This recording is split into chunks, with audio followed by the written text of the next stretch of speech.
ನಮಸ್ತೆ ಎಲ್ರಿಗೂ. ಎಲ್ಲರೂ ಹೇಗಿದ್ದೀರಾ? ನಾನು ಕೂಡ ಚೆನ್ನಾಗೇ ಇದ್ದೀನಿ. ಇವತ್ತು ಬೆಳಗ್ಗೆಯಿಂದ ವ್ಲಾಗ್ನ ಶುರು ಮಾಡ್ತಾ ಇದ್ದೀನಿ. ಸೊ ಬೆಳಗ್ಗೆ ಎದ್ದು ಫ್ರೆಶ್ ಅಪ್ ಆಗಿ ನಾನು ಬೆಳಗ್ಗೆ ಸೂರ್ಯ ನಮಸ್ಕಾರನ ಅದೆಲ್ಲ ಮಾಡ್ತೀನಿ, ಯೋಗನ. ಹಾಗಾಗಿ ಸ್ವಲ್ಪ ಯೋಗನ ಮಾಡಿಕೊಂಡೆ.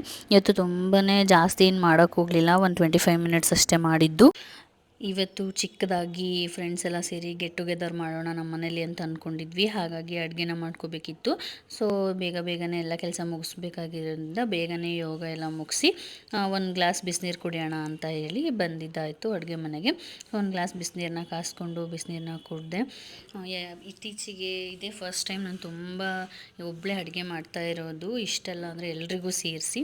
ಸೊ ಹಾಗಾಗಿ ನೋಡೋಣ ಹೇಗಾಗುತ್ತೆ ಅಂತ ಗೊತ್ತಿಲ್ಲ. ಇವತ್ತು ನಾನು ಏನು ಅಂದ್ಕೊಂಡಿದ್ದೀನಿ ಅಂದರೆ ಪಲಾವು, ಆಮೇಲೆ ಚಪಾತಿ, ಒಂಥರ ಪಲ್ಯ, ಒಂದು ಚಟ್ನಿ ಮಾಡೋಣ ಅಂತ ಅಂದ್ಕೊಂಡಿದ್ದೀನಿ. ನೋಡ್ಬೇಕು ಯಾವ ರೀತಿ ಬರುತ್ತೆ ಅಂತ. ಇನ್ನು ಮೊದಲಿಗೆ ನಾನು ಚಪಾತಿ ಹಿಟ್ಟನ್ನು ಕಲಿಸ್ಕೊತಾ ಇದ್ದೀನಿ.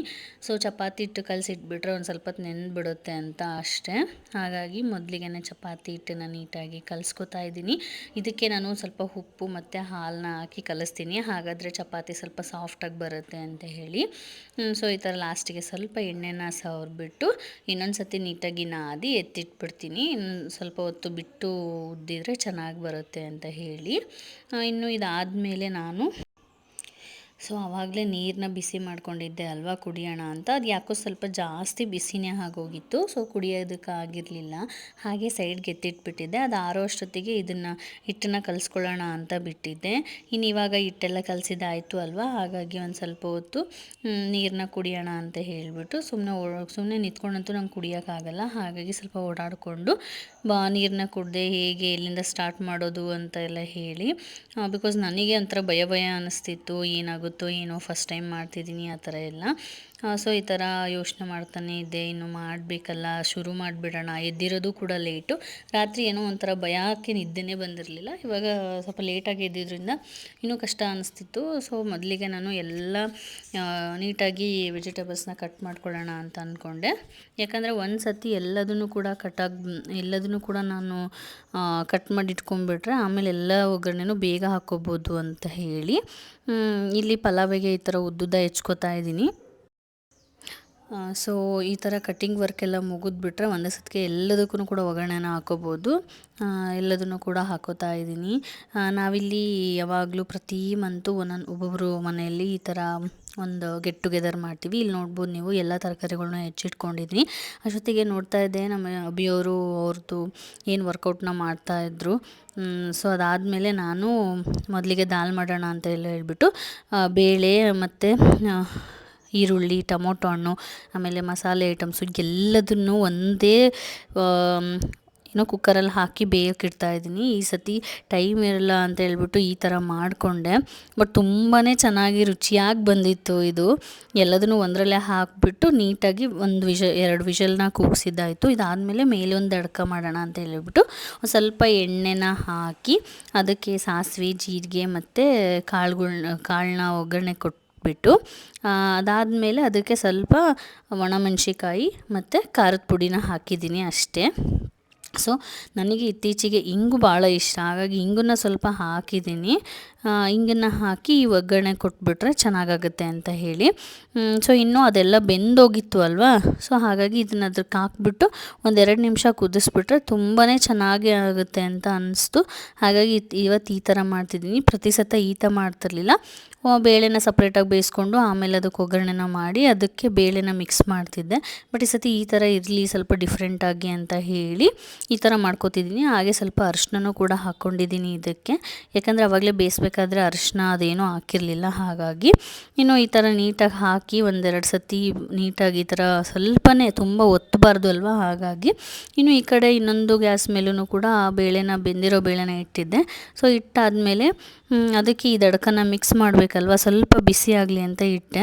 ಸೊ ಬಿಸಿ ಆದ ತಕ್ಷಣ ಅದಕ್ಕೆ ಈ ಒಂದು ಏನು ನಾವು ಒಗ್ಗರಣೆ ಮಾಡ್ಕೊಂಡಿದ್ವೋ ಅದನ್ನು ಅದಕ್ಕೆ ಹಾಕಿದರೆ ಮುಗ್ದೋಯ್ತು, ದಾಲ್ ರೆಡಿ ಆಗಿಬಿಡುತ್ತೆ. ನೋಡ್ಬೋದು ನೀವು. ಇವಾಗ ಅದನ್ನೇನು ಆವಾಗಲೇ ಒಗ್ಗರಣೆ ಮಾಡ್ಕೊಂಡಿದ್ನಲ್ವ ಅದನ್ನು ಅದಕ್ಕೆ ಹಾಕಿ ಒಂದು 2 ನಿಮಿಷ ಕುದಿಸಿದ್ರೆ ಸಾಕು, ದಾಲ್ ರೆಡಿ ಆಗೋಗುತ್ತೆ. ನೋಡ್ಬೋದು ನೀವು, ಸ್ವಲ್ಪ ಎಣ್ಣೆ ಜಾಸ್ತಿ ಹಾಕಿದ್ದೀನಿ ಅಂತ ನಿಮಗೆ ಅನ್ನಿಸ್ತಾ ಇದೆ ಅನಿಸುತ್ತೆ, ಬಟ್ ಕರೆಕ್ಟಾಗಿತ್ತು, ತುಂಬಾ ರುಚಿಯಾಗಿತ್ತು ಕೂಡ. ನಾನು ಇದಕ್ಕೆ ಒಣ ಖಾರ ಹಾಕಿ ಮಾಡಿರೋದು, ಹಸಿ ಖಾರ ಏನು ಹಾಕಿಲ್ಲ. ಸೊ ಹಾಗಾಗಿ ಇದು ಒಂಥರ ಚೆನ್ನಾಗಿ ಅನ್ನಿಸುತ್ತೆ. ಒಂದು ಸತಿ ನೀವು ಕೂಡ ಟ್ರೈ ಮಾಡಿ. ಮೇಲ್ಗಡೆ ಆಮೇಲೆ ಅದಕ್ಕೆ ಸ್ವಲ್ಪ ಕೊತ್ತಂಬರಿ ಸೊಪ್ಪನ್ನು ಹಾಕಿ ನೀಟಾಗಿ ಆ ಒಂದು ಬಿಸಿಗೆ ಬೇಯ್ಕೊಳ್ಳೋಕೆ ಬಿಟ್ಟಿದ್ದೆ. ಸೊ ಇನ್ನು ನೆಕ್ಸ್ಟು ದಾಲೇನೋ ಪ್ರಿಪೇರ್ ಆಯಿತು. ನೆಕ್ಸ್ಟು ಇದು ಪಲಾವ್ ಮಾಡ್ಕೊಳ್ಳೋಣ ಅಂತ ಹೇಳಿ ಎಲ್ಲ ಐಟಮ್ಸ್ಗಳು ಕೂಡ ಇಟ್ಕೋತೀನಿ. ಪಲಾವ್ ಎಲೆ, ಚಕ್ಕೆ ಮತ್ತು ಮೊಗ್ಗು, ಆಮೇಲೆ ಕೊತ್ತಂಬರಿ ಕಾಳು, ಮೆಣಸಿಕಾಳು ಎಲ್ಲದನ್ನು ಕೂಡ ಒಂದು ತಟ್ಟೆಲಿ ಹಾಕಿಟ್ಕೊಂಡಿದ್ದೀನಿ. ಹಾಗೆ 3 ಥರ ಸೊಪ್ಪನ್ನ ತೊಗೊಂಡಿದ್ದೀನಿ. ಪಾಲಕ್ ಸೊಪ್ಪು ಮತ್ತು ಪುದೀನ, ಕೊತ್ತಂಬರಿ, ಹಾಗೆ ಒಂದು ಸ್ವಲ್ಪ ಕಾಯಿ ತುರಿ ತೊಗೊಂಡಿದ್ದೀನಿ, ಬೆಳ್ಳುಳ್ಳಿ ಕುಟ್ಟಿಟ್ಕೊಂಡಿದ್ದೀನಿ, ಈರುಳ್ಳಿ ಮತ್ತು ಟೊಮೊಟೊನೂ ಕೂಡ ಹೆಚ್ಚಿಟ್ಕೊಂಡಿದ್ದೀನಿ. ಈ ಕಡೆ ನಮ್ಗೆ ಯಾವ್ಯಾವ ತರಕಾರಿ ಬೇಕೋ ಹಾಕೋಬೋದು. ನಮ್ಮ ಮನೇಲಿ ಇವತ್ತು ಕ್ಯಾರೆಟು, ಬೀನ್ಸು ಮತ್ತು ಬಟಾಣಿ ಇತ್ತು. ಆಲೂಗಡ್ಡೆನೂ ಕೂಡ ಹೆಚ್ಚಿಟ್ಬಿಟ್ಟಿದ್ದೀನಿ, ನೆನಪಾಗಿಲ್ಲ ಅದಕ್ಕೆ ಉಪ್ಪಾಕಿ ನೀರಲ್ಲಿ ಹಾಕಿಡಬೇಕು ಅಂತ. ಸ್ವಲ್ಪ ಕಲರ್ ಚೇಂಜ್ ಆಗಿತ್ತು. ಇನ್ನು ಶುರು ಮಾಡ್ಕೊಳ್ಬೇಕು ಅಲ್ವಾ, ಹಾಗಾಗಿ ಮೊದಲಿಗೆ ಮಸಾಲೆ ಪ್ರಿಪೇರ್ ಮಾಡ್ಕೊಳ್ಳೋಣ ಅಂತ ಹುರ್ಕೋತಾ ಇದ್ದೀನಿ. ಒಂದು ಬಾಣಲೆನ ಇಟ್ಬಿಟ್ಟು ಅದಕ್ಕೆ ನಾವು ಆವಾಗಲೇ ತೊಗೊಂಡ್ರೆ ಎಲ್ಲ ಮಸಾಲೆ ಐಟಮ್ಸ್ನು ಕೂಡ ಇದಕ್ಕೆ ಹಾಕಬೇಕು. ನಾನು ಮಿಸ್ಸಾಗಿ ಪಲಾವ್ ಎಲೆನೂ ಕೂಡ ಹಾಕ್ಬಿಟ್ಟಿದ್ದೆ, ಹಾಗಾಗಿ ಅದನ್ನು ತೆಗಿತಾ ಇದ್ದೀನಿ ನೋಡಿ. ಸೊ ಪಲಾವ್ ಎಲೆ ಹಾಕ್ಕೊಬಿಡಿ, ಉಳಿದಿದ್ದನ್ನೆಲ್ಲದನ್ನು ಮಸಾಲೆನೇ ಇದಕ್ಕೆ ಹಾಕ್ಕೊಂಡು ಸ್ವಲ್ಪ ಹೊತ್ತು ಅದನ್ನು ಉರಿಬೇಕು. ಯಾಕಂದರೆ ಅದು ಒಂದು ಸ್ವಲ್ಪ ಎಣ್ಣೆಲಿ ಫ್ರೈ ಆಯಿತು ಅಂತ ಅಂದರೆ ತುಂಬಾ ಚೆನ್ನಾಗಿ ಬರುತ್ತೆ. ಈ ಥರ ನೀವು ಒಂದು ಸತಿ ನಾನು ಈಗ ಹೇಳ್ಕೊಡ್ತಿದ್ದೀನಲ್ವ, ಇದೇ ಥರ ಒಂದು ಸತಿ ಪಲಾವ್ ಮಾಡಿ, ತುಂಬಾ ಚೆನ್ನಾಗಿ ಬರುತ್ತೆ.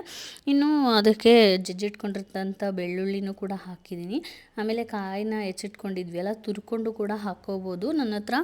ನನಗೆ ತುರಿಯೋಕ್ಕಷ್ಟು ಕಂಫರ್ಟಬಲ್ ಆಗಲ್ಲ, ಹಾಗಾಗಿ ಹೆಚ್ಚಿನ ಹಾಕ್ಕೊಂಡಿದ್ದೀನಿ. ಹೆಂಗಿದ್ರೂ ರುಬ್ಬೋದಲ್ವ ಅಂತ ಹೇಳಿ. ಸೊ ಈ ಥರ ಹಾಕ್ಕೊಂಡ್ಬಿಟ್ಟು ಅದನ್ನ ಸ್ವಲ್ಪ ಫ್ರೈ ಆದಮೇಲೆ ಒಂದು ಸ್ವಲ್ಪ ಮೆಣಸಿಕಾಯಿ ಕೂಡ ತೊಗೋಬೇಕು. ಸೊ ಮೆಣಸಿಕಾಯಿನ ನಂಗೆ ಖಾರಕ್ಕೆ ಎಷ್ಟು ಬೇಕೋ ಅಷ್ಟನ್ನು ಹಾಕ್ಕೋಬೋದು. ಸ್ವಲ್ಪ ಕಲರ್ ಚೇಂಜ್ ಆಗ್ತಾ ಬರುತ್ತೆ ಅಂತ ಹೇಳಿದಾಗ ಸೊಪ್ಪನ್ನ ತೊಗೊಂಡಿದ್ವಿ ಅಲ್ವಾ, 3 ಥರ ಸೊಪ್ಪು, ಬರೀ ಪಾಲಕ್ ಸೊಪ್ಪು ಅಥವಾ ಬರೀ ಕೊತ್ತಂಬರಿ, ಬರೀ ಪುದೀನ ಹಾಕ್ಕೊಂಡ್ರೆ ಚೆನ್ನಾಗಿರಲ್ಲ. ಸೊ 3 ಕೂಡ ಹಾಕ್ಕೋಬೇಕು. ಸ್ವಲ್ಪ ಜಾಸ್ತಿ ಪಾಲಕ್ ಸೊಪ್ಪನ್ನ ಜಾಸ್ತಿನೇ ಹಾಕ್ಕೋಬೇಕು, ಅವಾಗ ಕಲರ್ ಚೆನ್ನಾಗಿ ಬರುತ್ತೆ ಪಲಾವ್ದು. ಇನ್ನು ನೋಡ್ಬೋದು ನೀವು, ಬಾಣಲಿ ಎಲ್ಲ ತುಂಬೋಗಿದೆ ಅನಿಸುತ್ತೆ, ಬಟ್ ಬೇಯ್ತಾ ತುಂಬಾ ಸ್ವಲ್ಪ ಆಗಿಬಿಡುತ್ತೆ ಮಸಾಲೆ. ಹಾಗಾಗಿ ನಾನಿಲ್ಲಿ ನೋಡ್ಬೋದು ನೀವು ಆಲ್ರೆಡಿ ಎಷ್ಟು ಕಡಿಮೆ ಆಗಿದೆ ಅಂತ. ಇನ್ನೂ ಬಂದರೆ ಇನ್ನೂ ಕಡಿಮೆ ಆಗುತ್ತೆ. ಸೊ ಆಮೇಲೆ ಅದ್ರ ಮೇಲೆ ನಾನು ಪುದೀನನೂ ಕೂಡ ಹಾಕೋತಾ ಇದ್ದೀನಿ.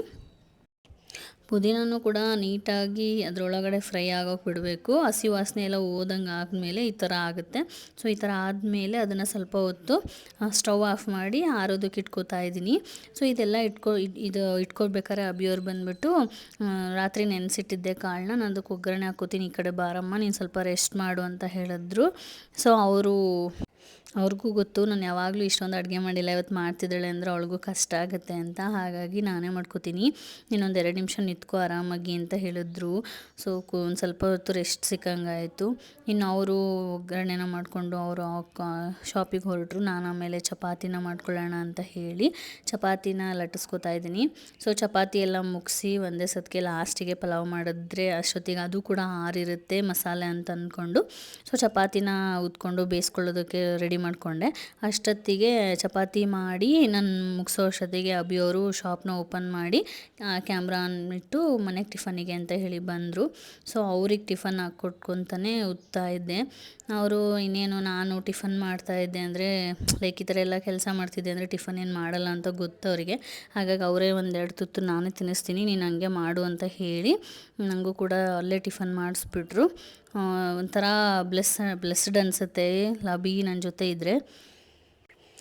ಸೊ ಎಲ್ಲ ಕೆಲಸದಲ್ಲಿ ಅಲ್ಲದ್ರೂ ಕೆಲವೊಂದು ಕೆಲಸದಲ್ಲಿ ಅಭಿ ನಂಗೆ ತುಂಬಾ ಹೆಲ್ಪ್ ಮಾಡ್ತಾರೆ. ಹಾಗೆ ಈ ಒಂದು ಯೂಟ್ಯೂಬ್ ಜರ್ನಿನ ಸ್ಟಾರ್ಟ್ ಮಾಡಿ 1 ವರ್ಷವೂ ಕೂಡ ಆಯಿತು. ಸೊ ಈ 1 ವರ್ಷದಲ್ಲಿ ನನಗೆ ಯೂಟ್ಯೂಬ್ ಸ್ಟಾರ್ಟ್ ಮಾಡೋದಕ್ಕೆ ಹೇಳಿದ್ದು ಅಥವಾ ಇನ್ಸ್ಪೈರ್ ಆಗಿದ್ದು ಅಭಿಯಿಂದನೇ. ಅವರಿಗೆ ತುಂಬಾ ಥ್ಯಾಂಕ್ಸ್ ಹೇಳ್ತೀನಿ. ಹಾಗೆ ಇಲ್ಲಿ ಪಲಾವ್ ಮಾಡ್ಕೊಳ್ಳೋದಕ್ಕೂ ಕೂಡ ರೆಡಿ ಮಾಡ್ಕೋತಾ ಇದ್ದೀನಿ. ಒಂದು ಕುಕ್ಕರ್ನ ಇಟ್ಬಿಟ್ಟು ಅದಕ್ಕೆ ಎಷ್ಟು ಬೇಕೋ ಅಷ್ಟು ಎಣ್ಣೆನ ಹಾಕೋತಾ ಇದ್ದೀನಿ. ನಾನು ಬರೀ ಎಣ್ಣೆನ ಹಾಕಲ್ಲ, ಸ್ವಲ್ಪ ತುಪ್ಪನೂ ಕೂಡ ಅದಕ್ಕೆ ಸೇರಿಸ್ತೀನಿ, ಹಾಗಂದರೆ ಟೇಸ್ಟ್ ಚೆನ್ನಾಗಿ ಬರುತ್ತೆ ಅಂತ ಹೇಳಿ. ಸೊ ತುಪ್ಪ ಮತ್ತು ಎಣ್ಣೆ ಪ್ರಮಾಣನ ನಾವು ನೋಡ್ಕೊಂಡು ಹಾಕ್ಕೋಬೇಕು. ನಾವಿಲ್ಲಿ ಎಷ್ಟು ಮಾಡ್ತೀವೋ ಅದ್ರ ಮೇಲೆ ಡಿಪೆಂಡ್ಸ್ ಆಗಿ ಎಣ್ಣೆನ ಹಾಕ್ಕೋಬೇಕು. ಎಣ್ಣೆ ಹಾಕ್ಕೊಂಡ್ಮೇಲೆ ಸ್ವಲ್ಪ ನಾನಿಲ್ಲಿ ಜೀರಿಗೆ, ಸೋಂಪು ಮತ್ತು ಕಡಲೆಬೇಳೆನ ಹಾಕೋತಾ ಇದ್ದೀನಿ. ಸ್ವಲ್ಪ ಚಕ್ಕೆನೂ ಕೂಡ ಅದರಲ್ಲಿ ಇನ್ಕ್ಲೂಡ್ ಮಾಡಿದ್ದೀನಿ. ಆಮೇಲೆ ಪಲಾವ್ ಎಲೆನೂ ಕೂಡ ಹಾಕ್ಕೊಂಡು ಒಂದು 2 ನಿಮಿಷ ಬಾಡಿಸ್ಕೊತಾ ಇದ್ದೀನಿ. ಅದಾದಮೇಲೆ ಹಿಂಗು LG ಅವರ ಹಿಂಗು ಪುಡಿನ ನಾನು ಬಳಸೋದು ಯಾವಾಗಲೂ ತುಂಬಾ ಚೆನ್ನಾಗಿರುತ್ತೆ. ಹಾಗಾಗಿ ಸೊ ಅದನ್ನು ಕೂಡ ನಾನು ಸ್ವಲ್ಪ ಜಾಸ್ತಿನೇ ಹಾಕ್ತೀನಿ ಅಂತಲೇ ಹೇಳ್ಬೋದು. ಇದಾದಮೇಲೆ ನಾನು ಈರುಳ್ಳಿನ ಹಾಕ್ಕೊಂಡಿದ್ದೀನಿ. ಈರುಳ್ಳಿ ಸ್ವಲ್ಪ ಬಾಡಿದಾದಮೇಲೆ ಯಾವ್ಯಾವೆಲ್ಲ ತರಕಾರಿಗಳನ್ನ ತೊಗೊಂಡಿದ್ವಿ ಅಲ್ವಾ, ಬೀನ್ಸು, ಕ್ಯಾರೆಟು ಮತ್ತು ನೆನೆಸಿದ ಬಟಾಣಿ. ನನ್ನ ಹತ್ರ ಹಸಿ ಬಟಾಣಿ ಇರಲಿಲ್ಲ, ಹಾಗಾಗಿ ನಾನು ರಾತ್ರಿಯೇ ಈ ಬಟಾಣಿನ ಒಣ ಬಟಾಣಿನ ನೆನೆ ಇಟ್ಟಿದ್ದೆ. ಇವಾಗ ಅದನ್ನೇ ನಾನು ಬಳಸ್ತಾ ಇದ್ದೀನಿ ಕೂಡ. ಇನ್ನು ಕ್ಯಾರೆಟನ್ನು ಕೂಡ ಹಾಕೋತಾ ಇದ್ದೀನಿ. ಕ್ಯಾರೆಟ್ನ ತುಂಬ ಹಾಕೊಳ್ಳೋಕೆ ಹೋಗ್ಬಿಡಿ, ಅದು ಸ್ವಲ್ಪ ಸ್ವೀಟ್ನೆಸ್ ಇರುತ್ತೆ ಅಲ್ವಾ, ಸೊ ಪಲಾವ್ ಕೂಡ ಸ್ವಲ್ಪ ಸ್ವೀಟಾಗಿ ಬರುತ್ತೆ, ಹಾಗೆ ನಾನು ಸ್ವಲ್ಪನೇ ತೊಗೊಂಡಿದ್ದೀನಿ. ಇದಾದಮೇಲೆ ಸ್ವಲ್ಪ ಹೊತ್ತು ಆ ತರಕಾರಿ ಎಲ್ಲ ನೀಟಾಗಿ ಎಣ್ಣೆಲಿ ಬೇಯೋವರೆಗೂ ಬಿಟ್ಬಿಟ್ಟು ನಾನು ಆವಾಗಲೇ ಆಲೂಗಡ್ಡೆನೂ ಕೂಡ ಕಟ್ ಮಾಡಿ ಇಟ್ಕೊಂಡಿದ್ದೆ ಅಲ್ವಾ, ಅದನ್ನು ಕೂಡ ಹಾಕೋತಾ ಇದ್ದೀನಿ. ಸ್ವಲ್ಪ ನನ್ನ ನೆಗ್ಲಿಜೆನ್ಸಿಯಿಂದ ಸ್ವಲ್ಪ ಕಲರ್ ಚೇಂಜ್ ಆಗಿದೆ. ಸೊ ಅದನ್ನು ಕೂಡ ಹಾಕ್ಕೊಂಡು ಸ್ವಲ್ಪ ಹೊತ್ತು ಅದನ್ನು ನೀಟಾಗಿ ಎಲ್ಲದನ್ನು ಬೆಂದಾದಮೇಲೆ ನಾನು ಆವಾಗಲೇ ಮಸಾಲೆನ ರುಬ್ಕೊಂಡಿದ್ದೆ ಅಲ್ವಾ, ಸೊ ಆ ಮಸಾಲೆನ ಇವಾಗ ಸೇರಿಸ್ತಾ ಇದ್ದೀನಿ. ಸೊ ಸೇರಿಸಿದ್ದಾದಮೇಲೆ ಇನ್ನು ನಾನು ಯಾಕೆ ಟೊಮೊಟೊ ಸೇರಿಸಿಲ್ಲ ಅಂದರೆ, ಲಾಸ್ಟ್ ಟೈಮ್ ಮಾಡುವಾಗ ಟೊಮೊಟೊ ಮರ್ತೋಗಿತ್ತು. ಸೊ ಈ ಥರ ಮಸಾಲೆ ಎಲ್ಲ ಹಾಕಿದ ಮೇಲೆ ಟೊಮೊಟೊನ ಹಾಕಿದಾಗ ತುಂಬಾ ರುಚಿ ಚೇಂಜ್ ಅನ್ನಿಸ್ತು. ಹಾಗಾಗಿ ಇದೇ ಥರ ಮಾಡೋಣ, ಆವಾಗ ರುಚಿನೂ ಕೂಡ ಚೆನ್ನಾಗಿ ಬರುತ್ತೆ ಅಂತ ಹೇಳಿ ಇದೇ ಥರನೇ ಫಾಲೋ ಮಾಡ್ಕೊಂಡು ಬಂದಿದ್ದೀನಿ ಆವಾಗಿಂದನೂ ಕೂಡ. ಅದಾದಮೇಲೆ ಒಂದು ಬೌಲ್ಗೆ ಮೊಸರು, ಅದಕ್ಕೆ ಸ್ವಲ್ಪ ಗರಂ ಮಸಾಲ ಪುಡಿ ಮತ್ತು ಖಾರದ ಪುಡಿನ ಹಾಕ್ಕೊಂಡು ಅದನ್ನು ಕೂಡ ಮಿಕ್ಸ್ ಮಾಡಿ ಇದಕ್ಕೆ ಇನ್ಕ್ಲೂಡ್ ಮಾಡ್ತಿದ್ದೀನಿ. ಈ ಒಂದು ಪಲಾವ್ಗೆ ತುಂಬಾ ರುಚಿ ಕೊಡುತ್ತೆ ಅಂತ ಅನ್ಕೋತಿದ್ದೀನಿ. ಇನ್ನು ನಾನು ಬಿಸಿನೀರನ್ನ ಎಷ್ಟು ಬೇಕೋ ಅಷ್ಟನ್ನು ಬಿಸಿ ನೀರನ್ನ ಕೂಡ ಹಾಕಿದ್ದೀನಿ. ಇದಕ್ಕೆ ಸ್ವಲ್ಪ ನೀರನ್ನ ಬಿಸಿ ಮಾಡ್ಕೊಂಡು ಹಾಕ್ಕೊಂಡ್ರೆ ತುಂಬಾ ಚೆನ್ನಾಗಿರುತ್ತೆ. ಹಾಗಾಗಿ ಇನ್ನು ಆವಾಗಲೇ 5 ಲೋಟ ಅಕ್ಕಿನ ನೆನೆಸಿಟ್ಕೊಂಡಿದ್ದೆ ಒಂದು ಅರ್ಧ ಗಂಟೆ ಮುಂಚೆ. ಸೊ ಇವಾಗ ಅದನ್ನು ಇನ್ಕ್ಲೂಡ್ ಮಾಡ್ತಾ ಇದ್ದೀನಿ. ಇನ್ಕ್ಲೂಡ್ ಮಾಡಾದಮೇಲೆ ಅದನ್ನು ಸ್ವಲ್ಪ ಹೊತ್ತು ಬೇಯಕ್ಕೆ ಬಿಟ್ಬಿಟ್ಟು ನಾನು ಸೋಯಾ ಚಂಕ್ಸ್ನ ಸ್ವಲ್ಪ ಬಿಸಿನೀರಲ್ಲಿ ಕುದಿಸ್ಕೊಂಡು ತಗೊಂಡಿದ್ದೀನಿ. ಇನ್ನು ಅದನ್ನು ಕೂಡ ಇನ್ಕ್ಲೂಡ್ ಮಾಡ್ತಾ ಇದ್ದೀನಿ. ಇದ್ರ ಬದಲು ನೀವು ಇಲ್ಲಿ ಪನ್ನೀರ್ನೂ ಕೂಡ ಆ್ಯಡ್ ಮಾಡ್ಬೋದು, ಬಟ್ ನಾನಿಲ್ಲಿ ಸೋಯಾ ಚಂಕ್ಸ್ನ ಆ್ಯಡ್ ಮಾಡಿದ್ದೀನಿ. ಇನ್ನೂ ಸ್ವಲ್ಪ ಟೇಸ್ಟ್ನ ನೋಡಿ ಉಪ್ಪು ಬೇಕಾದ್ರೆ ಹಾಕ್ಕೊಂಡು ಎಲ್ಲದನ್ನು ಕೂಡ ಕ್ಲೀನ್ ಮಾಡಿಕೊಂಡೆ ಅಡುಗೆ ಮನೆನ. ಸೊ ಕ್ಲೀನ್ ಮಾಡಿ ಇನ್ನೂ ಆ ವಿಷಲ್ ಆದರೆ ಮುಗ್ದೋಗುತ್ತೆ ಅಡುಗೆ. ಹಾಗಾಗಿ ಇನ್ನು ನಾನು ಕೂಡ ರೆಡಿಯಾಗಿ ಬಂದೆ, ಅಷ್ಟೊತ್ತಿಗೆ ಎಲ್ಲರೂ ಕೂಡ ಬಂದರು. ಸೊ ನೋಡ್ಬೋದು, ಇವತ್ತು ನಮ್ಮ ಒಂದು ಗೆಟ್ ಟುಗೆದರಲ್ಲಿ ನಾವು ಮೆಹಂದಿ ಥೀಮ್ನ ಇಟ್ಟಿದ್ದಾಯಿತು. ಸೊ ಹಾಗಾಗಿ ಮೆಹಂದಿ ಹಾಕಬೇಕು ಪ್ರತಿಯೊಬ್ಬರಿಗೂ ಅನ್ನೋದು ನನ್ನ ಒಂದು ಆಸೆ ಆಗಿತ್ತು. ಅದಕ್ಕೋಸ್ಕರ ಮೆಹಂದಿನ ಹುಡುಕ್ತಾ ಇದ್ವಿ. ಎಲ್ರಿಗೂ ಸಿಂಪಲ್ಲಾಗೆ ಹಾಕ್ತಾಯಿದ್ದೆ. ಅವ್ರಿಗೆ ಏನು ಇಷ್ಟನೋ ಅವ್ರು ಯಾವ ರೀತಿ ಹೇಳ್ತಾರೋ ಅದೇ ರೀತಿಯೇ ಹಾಕ್ಕೊಡೋಣ ಅಂತ. ಇಲ್ಲಿ ಅಕ್ಕಂಗೂ ಕೂಡ ಫಸ್ಟಿಗೆ ಮೆಹಂದಿ ಹಾಕ್ತಾಯಿದ್ದೀನಿ. ಇವರು ನನಗೆ ಜಸ್ಟ್ ಹಾರ್ಟ್ ಬೇಕು ಅಂತ ಹೇಳಿದ್ರು, ತುಂಬ ಸಿಂಪಲ್ಲಾಗಿ ಎಲ್ಲ ಕೈ ತುಂಬ ಹಾರ್ಟ್ ಹಾಕು ಅಂತ. ಸೊ ಅದೇ ರೀತಿಯಾಗಿ ಅವರಿಗೆ ಈ ಥರ ಹಾರ್ಟ್ನ ಹಾಕಿ ಒಂದು ಡಾಟ್ನ ಇಡ್ತಾ ಇದ್ದೀನಿ. ಹಾರ್ಟ್ ಪ್ಲಸ್ ಡಾಟ್ ಅಂತ ಈ ಮೆಹಂದಿ ನೇಮು. ಸೊ ಹಾಗಾಗಿ ಇದನ್ನೇ ಹಾಕ್ತಾಯಿದ್ದೀನಿ. ಒಂಥರ ಖುಷಿ ಅನಿಸುತ್ತೆ, ನಮ್ಗೆ ಇಷ್ಟವಾಗಿರುವಂಥ ಪ್ರೊಫೆಷನ್ನೇ ನಾವು ಥೀಮಾಗಿ ಚೂಸ್ ಮಾಡಿದಾಗ ಇವ್ರ ಜೊತೆ ಎಲ್ಲ ಟೈಮ್ ಸ್ಪೆಂಡ್ ಮಾಡಿದ್ರೆ ನಂಗೆ ತುಂಬಾ ಖುಷಿ. ಹಾಗಾಗಿ ಇವ್ರ ಜೊತೆನೇ ಎಷ್ಟು ಟೈಮ್ ಹೋಗ್ತಿದೆ ಅಂತಲೇ ಗೊತ್ತಾಗ್ತಾ ಇರಲಿಲ್ಲ. ಇನ್ನು ಚೇತನಕ್ಕ ಅಂತೂ ಫುಲ್ ಯಾವಾಗಲೂ ಎಕ್ಸೈಟ್ಮೆಂಟಲ್ಲೇ ಇರ್ತಾರೆ. ಅವರು ಎನರ್ಜಿನ ನೋಡಿ ನನಗೂ ಕೂಡ ಇವ್ರ ಥರ ನಾನು ಎನರ್ಜೆಟಿಕ್ ಆಗಿರಬೇಕು ಅನ್ನೋ ಒಂದು ಇನ್ಸ್ಪಿರೇಷನ್ ಬರುತ್ತೆ. ಇನ್ನು ಇದಾದಮೇಲೆ ಶ್ವೇತಕ್ಕ ಅಂತೂ ಯಾವಾಗಲೂ ನಗ್ತಾನೆ ಇರ್ತಾರೆ. ಹೆಂಗೆ ಈ ಥರ ಇರ್ತಾರೆ ಅಂತ ಗೊತ್ತಾಗಲ್ಲ. ಸೊ ಅವ್ರ ನಗುನೇ ನಮಗೂ ಕೂಡ ನಗು ಬರುತ್ತೆ ಅವ್ರನ್ನ ನೋಡಿದ್ರೆ. ಅವರ ಒಂದು ಖುಷಿ ಮುಖ ಯಾವಾಗಲೂ ಹೀಗೆ ಇರಲಿ ಅಂತ ಹೇಳ್ತೀನಿ ನಾನು ಯಾವಾಗಲೂ. ಇನ್ನು ಅದಾದಮೇಲೆ ನೆಕ್ಸ್ಟು ನಾನು ರಚನಕ್ಕಂಗೆ ಹಾಕ್ತೀನಿ. ಅವರು ಕೂಡ ಸಖತ್ ಇನ್ಸ್ಪೈರಬಲ್ಲು, ತುಂಬಾ ಚೆನ್ನಾಗಿ ವಿಡಿಯೋ ಎಲ್ಲ ಎಡಿಟ್ ಮಾಡ್ತಾರೆ. ಅವರಿಂದನೇ ನಾನು ಕಲ್ತಿರೋದು. ಇನ್ನು ನಮ್ಮ ಒಂದು ಗ್ರೂಪಲ್ಲಿ ವಿಜಯ ಆಂಟಿ, ಇವರು ಕೂಡ ಲೈಫಲ್ಲಿ ಸಖತ್ತಾಗಿ ಮೇಕಪ್ ಎಲ್ಲ ಮಾಡ್ತಾರೆ. ಸೊ ಮೇಕಪ್ ಆರ್ಟಿಸ್ಟ್ ಅವರು ಕೂಡ ತುಂಬ ಕಷ್ಟಪಡ್ತಾರೆ. ಅವ್ರದ್ದು ನಾನು ತುಂಬಾ ಇಷ್ಟ ನನಗೆ. ಇನ್ನು ಆಶಾ ಆಂಟಿ, ಇವರು ಒಂಥರ ಎವರ್ಗ್ರೀನ್ ಬ್ಯೂಟಿ, ಯಾವಾಗಲೂ ಆರಾಮಾಗಿ ಖುಷಿಯಾಗಿರ್ತಾರೆ. ಸೊ ಚೆನ್ನಾಗಿ ಅನಿಸುತ್ತೆ ಇವ್ರನ್ನೆಲ್ಲ ಮೀಟ್ ಮಾಡೋಕ್ಕೆ.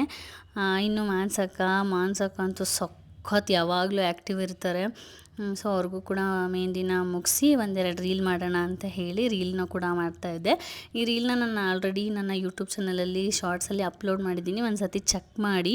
ಸೊ ನೋಡಿ ಎಲ್ರದ್ದು ಯಾವ ರೀತಿಯಾಗಿದೆ ಅಂತ ಹೇಳಿ. ಮೆಹಂದಿ ಡಿಸೈನು ಎಲ್ರಿಗೂ ಸಿಂಪಲ್ಲಾಗಿ ಹಾಕಿದ್ದೀನಿ. ಒಂದೊಂದು ಫೋಸ್ ಕೊಡಿ ಅಂದರೆ ಈ ಥರ ಕೊಡ್ತಾ ಇದ್ದಾರೆ. ಸೊ ನೋಡ್ಬೋದು ನೀವು ಒಬ್ಬೊಬ್ರದ್ದು.